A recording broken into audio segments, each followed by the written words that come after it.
హల్లెలూయా.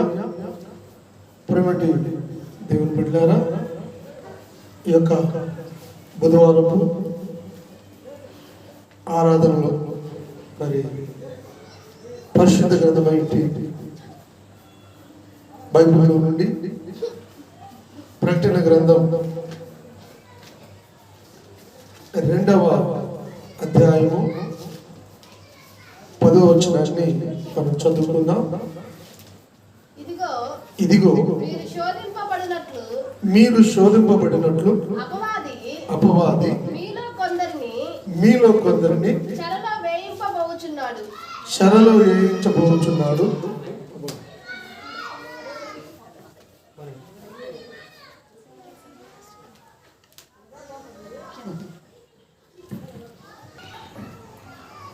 ఈ పరిశుద్ధ గ్రంథమైనటి బైబిల్లో మనం ప్రకటన గ్రంథం 2వ అధ్యాయము 10వ వచనంలో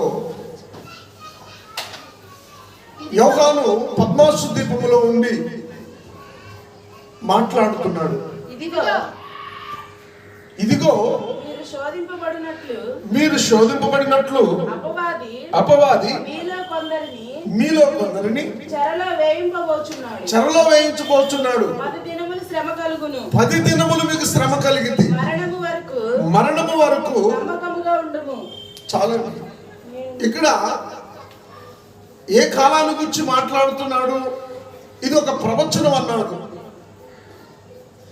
ఈయన ఈ ప్రకటన గ్రంథములో ఉన్నట్టు 2వ అధ్యాయం 10వ వచనంలో పద్మాసు ద్వీపంలో నుండి ఒక ప్రవచన రూపంగా మాట్లాడుతున్నాడు. ఏమిటా ప్రవచనం అంటే, డయోక్లెస్ అనే ఒక వ్యక్తి చక్రవర్తుల్లో అందరికంటే బహుకూరుడని ఈ పెర్గమా సంఘకాలం ఈ యొక్క వర్తమానం ఏమిటంటే పెర్గమా సంఘకాలాన్ని గురించి మాట్లాడుతున్నాడు. ఈ స్వర్ణ సంఘకాలాన్ని గురించి మాట్లాడుతున్నాడు. క్షమించండి, స్వర్ణ సంఘకాలాన్ని గురించి 4వ సంఘకాలాన్ని గురించి మాట్లాడుతున్నాడు. ఈ స్వర్ణ సంఘకాలంలో డయోక్లెస్ అనే ఒక చక్రవర్తి ఎవరి మీద విరోధంగా ఉన్నాడంటే కేవలం క్రైస్తవ బిడ్డల మీదే, క్రైస్తవ సంఘాల మీదే విరోధంగా నిలిచాడు. 10 దినములు 10 సంవత్సరములకు సాదృశ్యంగా చెబుతున్నాడు. మీరు పెర్గమా యొక్క స్వర్ణ సంఘకాలం యొక్క విధానాన్ని, మీరు 4వ సంఘకాలాన్ని మీరు పరిశీలించినట్లయితే క్రైస్తవులను బహు ఘోరంగా హింసించారట. క్రైస్తవులను ప్రార్థన చేసుకోనివ్వకుండా, క్రైస్తవులను దేవుణ్ణి ఆరాధించనివ్వకుండా ఘోరమైన మనస్తత్వం కలిగి, మీరు క్రైస్తవులు అనగానే మనం గమనించాలి, క్రైస్తవుడు అంటేనే హాని చేయని వాడు. నిజమైన ఒక క్రైస్తవుడు ఇతరులకు హాని కలిగించడు. నిజమైన క్రైస్తవుడు చేసేది ఏమిటంటే మరణములో నుండి జీవములోనికి దాటిస్తాడు. క్రైస్తవుడు అనగానే భరించేవాడు. 10 దినములు మీకు శ్రమ కలిగింది. దేవుని ప్రజల గురించి మాట్లాడుతున్నాడు. ఈ స్వర్ణ సంఘకాలను గురించి డయోక్లెస్ అనే వ్యక్తి క్రైస్తవులను భయంకరంగా హింసించి, భయంకరంగా శోధనలు కలుగజేసి, ఈనాడు దుష్టుడు అంటే అపవాది ఎవరి మీద దాడి చేస్తున్నాడంటే క్రైస్తవుల మీదే. ఈ డయోక్లెస్ అనే వ్యక్తి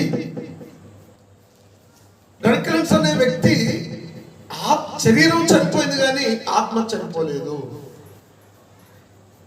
ఆయన శరీరమే చనిపోయింది, ఆత్మ చనిపోలేదు. దేవుని యొక్క ప్రవక్త మాట్లాడుతూ అంటాడు, ఇంకను నీ శరీరములో భూ సంబంధమైనటివి చనిపోకపోతే, నీ శరీరంలో భూ సంబంధమైనటి ఆలోచన చనిపోకపోతే నువ్వు క్రీస్తు రాజ్యానికి సమీపించి ఉండలేవు. నీ శరీరములో లోక సంబంధమైనటి ఆశలు మనందరికీ తెలుసు. ఈ భూమి మీద మరణిస్తాము. ఈ భూమి మీద ఈ శరీరము నిష్ప్రయోజనమైనది. అయినా ఈ శరీర కోరికల మనలో చనిపోలేదు, ఈ శరీర ఆలోచనల మనలో చనిపోలేదు. ఇప్పుడు క్రీస్తు యొక్క విరోధి ఈ డైక్లెస్ అనే వ్యక్తి ఎలా సంఘాల మీద, క్రైస్తవ సంఘాల మీద దాడి చేశాడంటే 4వ సంఘ కాలంలో భయంకరంగా దాడి చేశాడు. ఎంత భయంకరంగా దాడి చేశాడంటే మనం చూసినప్పుడు చూడండి, పేజీ నంబరు 30 నుండి మనం చూస్తే ఆయన మాట్లాడుతూ కొన్ని సంగతులు మాట్లాడుతున్నాడు. భయపడకము అని ప్రభువు ప్రతిసారి చూడండి. దేవుడు అట ప్రతిసారి, ఎందుకంటే దుష్టుడి నీ మీద దాడి చేస్తాడు, భయపడద్దు. మానవుడు చూడండి, మానవుడిని పరిపాలించడానికి ప్రయత్నం చేస్తాడు. మానవుడి మీద ఏం చేస్తున్నాడు? మానవుడిని పరిపాలించాలని ప్రయత్నం చేస్తున్నాడు. ఉన్నవాడు లేనివాడిని పరిపాలించాలని, ఉన్నవాడు లేనివాడిని పరిపాలించాలని, ధనవంతుడు దరిద్రులను పరిపాలించాలని. ఇది ఎక్కడి దాకా వచ్చిందంటే కాపరులకు కూడా వచ్చింది ఈ ఆత్మ. ఆనాటి రాజుల నుండి, ప్రవక్తల్లో లేదండి పరిపాలించే ఆత్మ, అపోస్తుల్లో లేదు పరిపాలించే ఆత్మ. ఇది ఎవరిలో ఉందంటే ఈ ఆత్మ కేవలం కేవలం మానవుల్లోనే పనిచేస్తా ఉంది. దేవుడు మానవుడిని స్వేచ్ఛాజీవిగా తయారు చేస్తే, మానవుడిని దేవుడితో సమానంగా ఉండాలని ఆశపడుతుంటే దేవుడు, కానీ మానవుడు ఏం చేస్తున్నాడు? మానవుడి మీదే ఆనాడు డైక్లెస్ అనే వ్యక్తి చక్రవర్తి అయినా, ఈరోజు ఉన్న ప్రజలైనప్పటికీ పరిపాలన ఆత్మ అనేది పోలేదు, దాడి అనేది తగ్గలేదు. అందుకని దేవుడు పదే అంటున్నాడు, భయపడొద్దు. చదువు నా మాటను, భయపడకము అని చూడండి. ప్రతిసారి ప్రభు వాడకగా చెప్తుండే. ఎందుకంటే ఖచ్చితంగా డైక్లెన్స్ అంటే ఆత్మ వచ్చింది, డైక్లెన్స్ లాంటి ఆత్మ వచ్చింది. భయపడొద్దు. ఫరో లాంటి ఆత్మ వచ్చింది, భయపడొద్దు. ప్రతిసారి దేవుడు హెచ్చరిక చేస్తున్నాడు. ఎందుకంటే నేనున్నాను. మొట్టమొదట నీ శరీరంలో ఉన్నట్టు నీ శరీర ఆలోచనలు, భూ సంబంధమైన ఆలోచనలు మొట్టమొదట నువ్వు చంపు. ఆ రోజు యోహాను పద్మాసు ద్వీపంలో, ఆ తేళ్ల మధ్యలో, ఆ ఎడారి మధ్యలో ఒంటరిగా ఉన్నప్పుడు దేవుడు మాట్లాడుతున్నాడు, యోహాను నువ్వు భయపడవద్దు, నీవు రాబోయే 4వ సంఘకాలం గురించి రాయుము. ఈ 2వ అధ్యాయము 10వ వచనం మీరు గుర్తుంచుకోవాలి. 2వ అధ్యాయం 10వ వచనంలోది 7వ సంఘ కాలాన్ని గురించి రాస్తున్నాడు దేవుడు. నువ్వు భయపడవద్దు. రానున్న సంగతిని ఆయన ముందే ఎరిగి హెచ్చరిస్తున్నాడు. మహా అపాయము, శ్రమ, హింస చేరువలో ఉన్నదని హెచ్చరించాడు. ఇప్పుడు ఆయన ఈ మాటను కరుకుగాను చూడండి. ఈరోజు బోధలు ఎలా ఉన్నాయండి? మీరు యూట్యూబ్లో వింటే బూతులే మాట్లాడేసుకుంటున్నారు. ఆయన మాట కరుకుగా లేదట. ఆయన మాట ఎలా లేదు? కరుకుగాను మొరటి విధానములో లేదు. దేవుడి పిల్లల భాష ఎలా ఉండాలి? మూర్ఖంగా మాట్లాడాలా? బూతులు ఆడాలా? యేసుక్రీస్తు నీలో ఉంటే యేసుక్రీస్తు లాగానే మాట్లాడతావు. నువ్వు యేసుక్రీస్తుకు బయట ఉంటే ఎవరిలాగా మాట్లాడుతూ? మీ తండ్రి అపవాదిలాగే మాట్లాడుతావు. అవునా? హృదయంలో నిండినదే నోరు మాట్లాడింది అన్నాడు. మూర్ఖంగాను ఎలా ఏం మాట్లాడుతున్నాడు దేవుడు? ఏమన్నాడు? నీ మాటను కనుకుగాను. కనుకంటే దురుసుగా మాట్లాడొద్దు. అందుకనే మీరు మాట్లాడేటప్పుడు దేవుడు ఆకాశం అందున్నాడు, మీరు భూమి మీద ఉన్నారు. మీ మాటలు చాలా జాగ్రత్త. భయపడొద్దు. దేని గురించి నువ్వు భయపడొద్దు. హాయిగా ఉండు, కమ్మంగా తిను, మంచి వస్త్రాలు ఇస్తాను, మంచి భోజనాన్ని ఇస్తాను, మంచి జీవితాన్ని, మంచి లైఫ్ ఇస్తాను. భయపడొద్దు. ఎలాంటి ఈ డర్క్లెన్స్ అనే చక్రవర్తులు ఎంతమంది ఉన్నా, ఎంతమంది వచ్చినా, నిన్ను భయపెట్టే వాళ్ళు ఎంతమంది వచ్చినా నేనున్నాను భరోసా ఇస్తున్నారండి. మనుషులైతే ఏం చేస్తారు?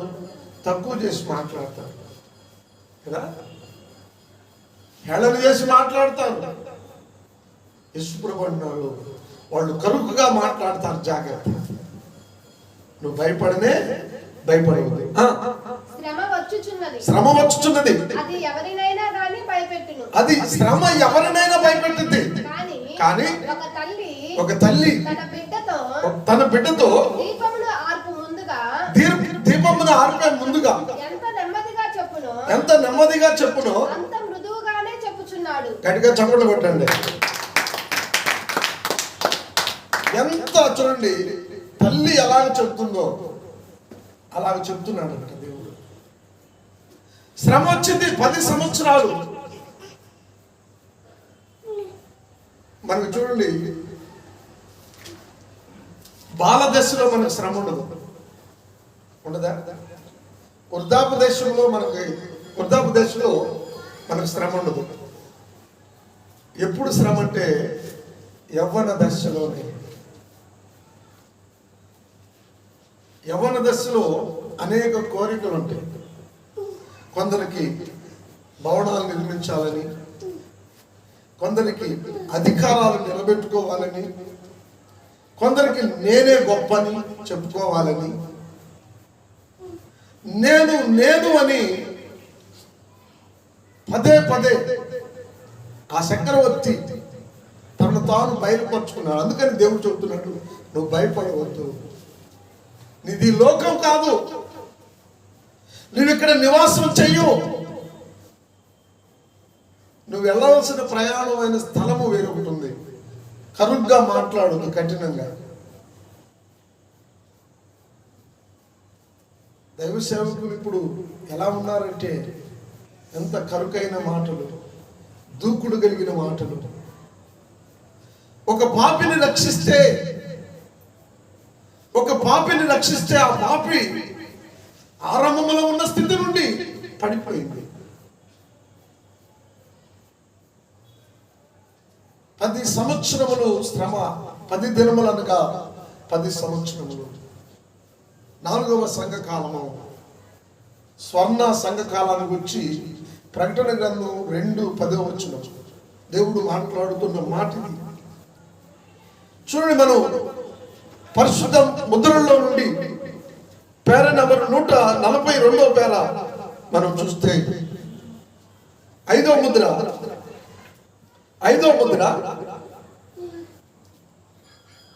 142వ పేర మనం చూసినప్పుడు ఇక్కడ దేవుని యొక్క ప్రవక్త మాట్లాడుతున్నాడు. తుయ్యతైరాలోనున్న ఎద్దు రెండవది మరియు రెండవ సంఘకాలం ఏంటి? ఎద్దు, బరువులు మోయు జీవి. నన్ను మన్నించండి. మరియు అది బలి పశువు కూడా. మరియు అది ఖచ్చితంగా ఆ చిన్న దీన సంచుండి ఎద్దుకు చూసినటువంటి సంఘాన్ని గుర్తు చేస్తున్నాడు. అది బలి పశువు. సేవకుడు అంటే ఎలాంటి వాడు? మరణం కావాలి, అధికారాన్ని కదా చూపించాల్సింది. సృష్టికర్తే బతికులాడు చెప్తున్నాడు, మృదువుగా మాట్లాడుతున్నాడు. ఈరోజు సృష్టికర్త రాసిన గ్రంథాన్ని చదివే వ్యక్తి, సృష్టికర్త బతికించే సృష్టికర్త చేత బతికించబడే వ్యక్తి ఎలా కరుగ్గా మాట్లాడుతున్నాడు చూడండి. ఒక సేవకుడు అంటే, ఒక విశ్వాసం అంటే ఏమిటి? గొర్రెపిల్ల. విశ్వాసం ఎవరు? గొర్రెపిల్ల. కాపరి ఎవరు? ఎద్దు. భరించేవాడు, శ్రమను భరించేవాడు. ఎవరి మాటలు ఇవి అన్నీ? కరుగ్గా మాట్లాడేది ఎవరు? నువ్వు డ్రైక్లెన్స్గా లేక అపవాది సంబంధే, లేక క్రీస్తు ఆత్మ నీలో ఉన్నదా? అందుకే పౌలు అంటాడు, నేను ఒకటి తక్కువ 40 దెబ్బలు తిన్నాను, భరించాను. నన్ను పోలి నడుచుకోనండి. ఈ ప్రపంచం దేని మీద నడుస్తుంది? అధికారాల మీదను, ఘనతల మీదను. ఈ యొక్క స్వర్ణ సంఘకాలం ప్రకటన 2వ అధ్యాయము 10వ వచనం 4వ సంఘకాలాన్ని మాట్లాడుతుంది. ఏంటంటే అది మరణాన్ని తీసుకొచ్చి పెడుతుంది. చదువు పేర నంబరు 145.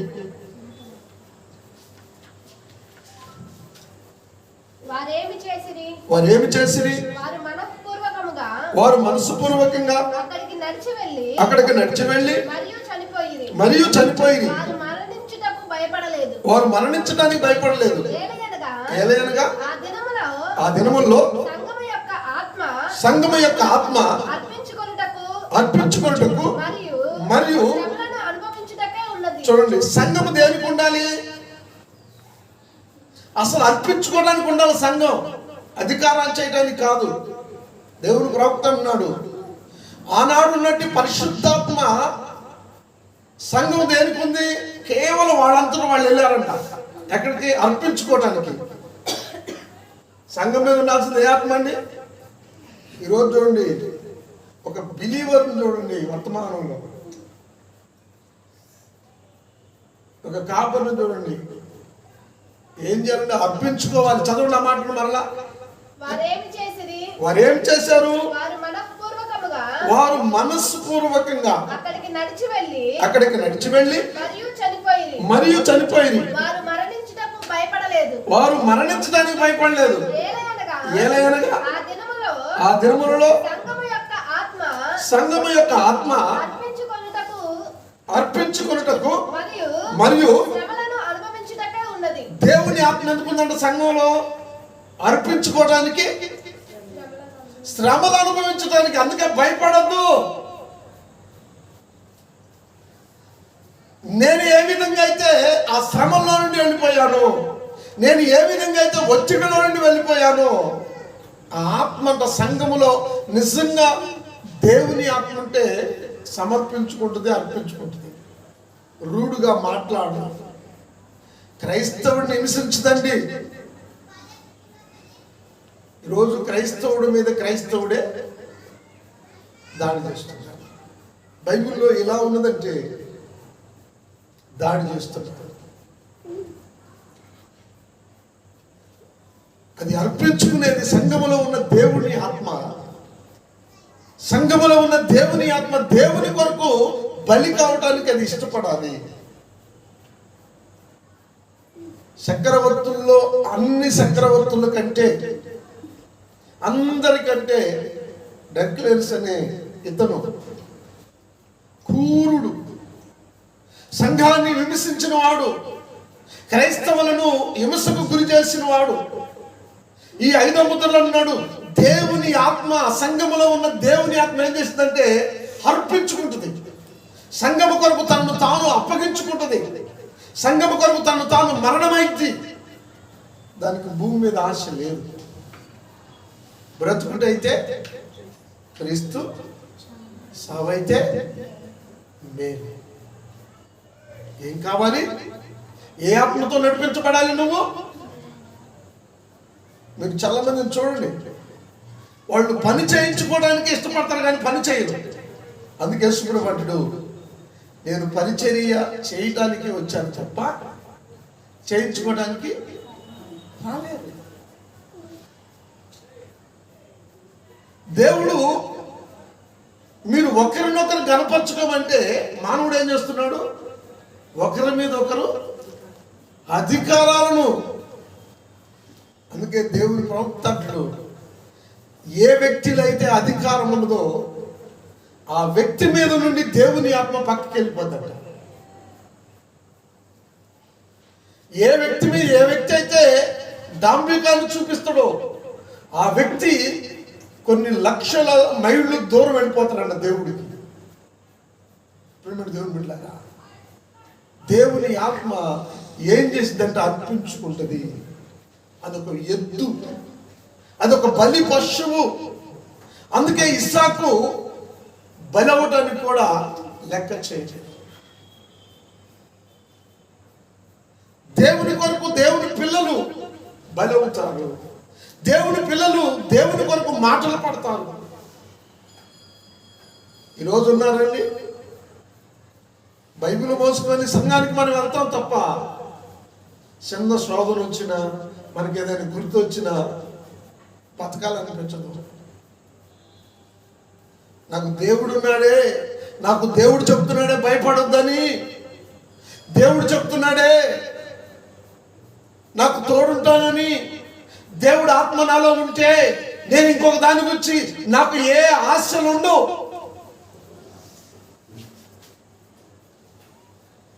ప్రేమండి దేవుని బిడ్డలారా,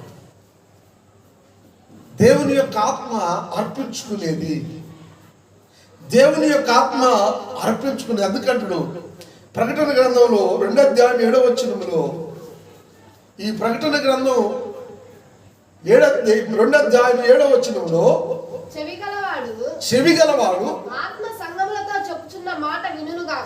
ఎవరుంటారంట? చెవిలున్నోళ్లే.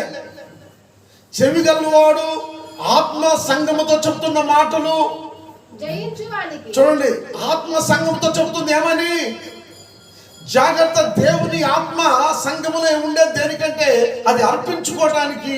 చెవిగలవాడు వినును గాక.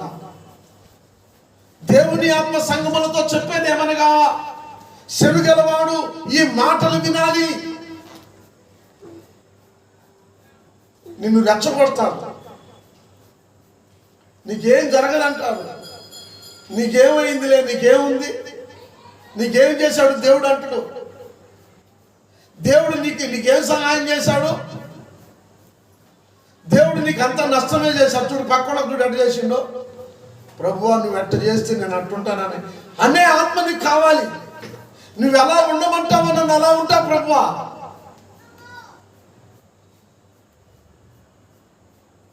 చెవిగలవాడు ఏమంటున్నాడంటే దేవుడు, చదవండి ఆ మాటలో, చదవండి. చెవిగలవాడు ఎవరు చెబుతున్న మాట ఇది? ఆత్మ, దేవుని ఆత్మ.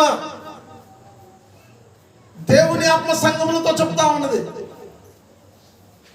ఇది మనుషులు బోధించేది కాదు. వాళ్ళంతటా వాళ్ళే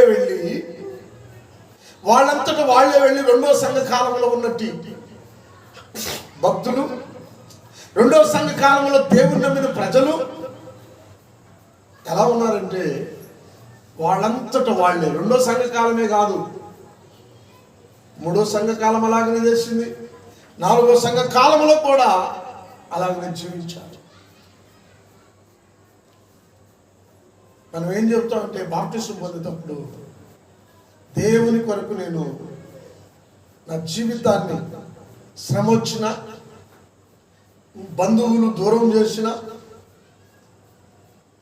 నేను క్రీస్తు కొరకే బ్రతుకుతామని చెప్తాం. కానీ దినాలు గడిచే కొద్దిగా క్రీస్తు మనలో నుండి పక్కెళ్ళిపోయి లోకం మాత్రమే వస్తుంది. ఈరోజు నిజంగా ఈ ప్రకటన గ్రంథం 2వ అధ్యాయము 10వ వచనములో 4వ సంఘకాలం ప్రవచనం వచ్చి దేవుడు మాట్లాడుతున్నాడు. ఒక చక్రవర్తులందరికంటే మూర్ఖంగా నడుచుకున్నవాడు, మూర్ఖంగా ప్రవర్తించేవాడు, మూర్ఖంగా జీవించే ఒక వ్యక్తి ఉన్నాడు. అతని పేరు డర్క్లెన్స్ అని దేవుని ప్రవక్త మాట్లాడుతున్నాడు. ఈరోజు లేరంటారా మూర్ఖులు? అది సంఘములో కూడా పనిచేస్తుంది. సంఘములో కూడా అలాంటి ప్రజలు ఉన్నారు. బూతులాడే దేవుని పిల్లలు ఉన్నారు. బూతులు మాట్లాడతారు, ఎలా పడితే అలా మాట్లాడేస్తారు. అయ్యో నేను దేవుడిని నమ్ముకున్నాను నేను ఒక భయం కూడా ఉండదు. ఎందుకంటే వాళ్ళ ఆత్మ అది దేవునికి సంబంధించింది కాదు. ఎప్పుడైతే వాళ్ళు అలా మాట్లాడుతున్నారో అది దేవునికి సంబంధించిన ఆత్మ కాదు. మరి ఎవరి ఆత్మ అంటే వాడి తండ్రి ఒకడు ఉన్నాడు. వానికి ఎక్కువ బూతులు వచ్చు, వానికి ఎక్కువ స్వార్థం ఉంది, వానికి దేవుడు అంటే ఇష్టం లేదు. ఈరోజు ఈ మాటలు వింటున్న మనం, ఈ వాక్యం వింటున్న మనం సంగములతో దేవుడు చెప్పు ఆత్మ చెవిగలవాడు వినును గాక. చెవులుంటే వింటాం, చెవి లేకపోతే విన్నాం. అందుకే దేవుడు ప్రవక్త అంటాడు, నిజంగా నువ్వు చనిపోతే బాప్టిజం అంటే ఏమిటి? మరణం, పాతి పెట్టుట కదా. బాప్టిజం అంటే ఏంటంట? పాతి పెట్టడం. ఇప్పుడు చనిపోయిన వాడిని ఇటు బొర్లించిన ఏమన్నాడు, అటు బొర్లించిన మీకు తెలుసా? ఏదన్నా ఎదురై కొట్టుకొని చనిపోయాడు, లేకపోతే యాక్సిడెంట్ చనిపోయిననుకోండి, పోస్ట్ మాస్టర్ చేసినప్పుడు కోసేస్తారంట. ఈ పొట్టంతా కత్తులతో కోసేస్తారు. ఏమన్నాడు ఆయన? ఎందుకంటే చనిపోయాడు కాబట్టి. నిజంగా చనిపోయిన ఆత్మ, లోకంలో చనిపోయిన, లోకం కోసం చనిపోయిన ఆత్మ దేవుని కొరకే జీవిస్తూ ఉంటుంది. దానికి వేరొక మాటలు ఉండవు.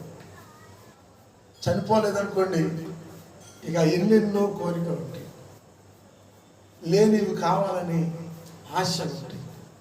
కాబట్టి దేవుని యొక్క ప్రకటన గ్రంథంలో దేవుని యొక్క గ్రంథం చెబుతుంది, 10 దినములు 10 సంవత్సరములకు సూచన. 10 సంవత్సరములు డర్క్లెస్ అనే ఒక చక్రవర్తి రాజ్యాన్ని పరిపాలించాడు. ఆ చక్రవర్తుని గురించి యోహాను పద్మాసు దీపంలో ఉండి ప్రవచిస్తున్నాడు. శ్రమ వచ్చింది నీకు. ఆ రోజు ఏ శ్రమ వచ్చిందో ఈ రోజు కూడా యాజ్ ఇట్ ఈస్ గా అదే శ్రమ ఉంది. ప్రతి క్రైస్తవుడికి ఉంది, ప్రతి క్రైస్తవురాలకు ఉంది. సంఘములో ఉన్న ఆత్మ ఏం చేసింది? ఆ కాలంలో ఉన్న సంఘాత్మ ఏం చేసిందంటే దేవుని కొరకు ఆత్మ తనను తాను బలించుకుందట. ఈరోజు క్రైస్తవులు ప్రశాంతంగా ఉన్నారంటే, ఎంతో మంది దేవుడి బిడ్డలు 5 ఏళ్ళతో ఆహారం తింటున్నారంటే, ఎంతో మంది సేవకులు మంచి వస్త్రాలు ధరిస్తున్నారంటే, ఎంతో మంది క్రైస్తవ బిడ్డలు భార్యాభర్తలు హాయిగా ఉన్నారంటే కారణం ఏమిటంటే దేవుడు పెట్టిన ప్రేమ, లేక దేవుడు చూపిస్తున్నట్టు ఆ యొక్క ప్రేమ ఒకరి మధ్యలో ఒకరు ఆ ఆనందాన్ని అనుభవిస్తా ఉన్నారు. ఈరోజు ప్రేమ దేవుని బిడ్డ దేవుడు మాట్లాడుతున్నాడు. ఈ స్వర్ణ సంఘకాలం గురించి యోహాను ప్రవచిస్తున్నాడు. ఆత్మ సంగములతో చెప్పిన మాటలు చెవు గలవాడు, చెవులు లేకపోతే నువ్వు అట్నే బతుకుతు. రేపొద్దున మరణించిన తర్వాత రూఢిగా మాట్లాడవు చూడు, నీ ద్వేషాన్ని చూపించావు చూడు, దానికి లెక్క చెప్పాల్సి వచ్చింది. మంచిని బోధించు, ఈ మంచి వర్తమానాన్ని ఇతరులతో పంచుకో. మంచి మన ప్రవక్త ఎక్కడ కూడా వివాదం చేసినట్లు, నాయకత్వం చేసినట్లు మనకు దొరకదు. ఆయన అంటుడు, ఒక సత్యాన్ని చిన్న పిల్లవాడు వచ్చి చెప్పినా నేను ఆలకిస్తాను. ఈరోజు ఎవరికైనా సత్యాన్ని బోధించండి, వాళ్ళకి ఇగోలు అడ్డం వస్తాయి. ఈ రాత్రి నిజంగా మనల్ని నడిపిస్తున్న ఆత్మ ఎవరిది? మనల్ని నడిపిస్తున్న ఆత్మ దేవుడిగా, లేక డక్లెన్స్ అనే చక్రవర్తిగా? ఎవరిది మనం నడిపిస్తున్న ఆత్మ? మనం ఈ రాత్రి మనం పరీక్షించుకుందాం. నిజంగా ఈ యొక్క సంఘకాలంలో పద్మాసు దీపములో నుండి దేవుడు మాట్లాడుతున్నాడు. మరి నిజంగా సంఘములో ఉన్న ఆత్మ దేని కొరకు పనిచేస్తుందో మనల్ని మనం పరీక్షించుకుందాం. దేవుడి మాటలను దీవించుకునేటట్లు ప్రార్థన చేసుకుందాం. కృప కలిగిన మా తండ్రి, లోక రక్షకుడు, మా మీద పనిచేస్తున్న ఆత్మ ఎవరిది? మేము ఒకవేళ రూఢిగా మాట్లాడితే, క్రైస్తవుడు విరోధంగా ఉంటే, తండ్రి మనిషి మీరు పరిపాలించమని మమ్మల్ని సృష్టించలేదు, కానీ ఒకరికంటే ఒకరు యోగ్యులుగా ఎంచుకోమని మమ్మల్ని సృష్టించారు. అలాంటి జీవితాన్ని మాకు దయచేయండి. అలా బ్రతకడానికి మాకు నీ కృపను సహాయం చేయండి. మీ ఆత్మతో మమ్మల్ని నడిపించండి. మీరే మా మీద ఆధిపత్యమును వహించి మేము దేవునికి సమీపస్తులుగాను, దేవుని యొక్క జీవితం మాలో ఉండినట్లు, ఈ లోకంలో ఏమున్నా లేకున్నా మీరు మాత్రం మాతో ఉంటే అంతే చాలని బ్రతికే అభిషేకం అందరికీ దయచేయమని యంత్రం ద్వారా వినుచున్నా బిడ్డలు, ఈ యొక్క వీడియో ద్వారా వింటున్న బిడ్డలను మీరు దీవించి ఆశీర్వదించుకోండి. యేసుక్రీస్తు నామములో ప్రార్థన చేస్తూ వేడుకుంటున్నాము.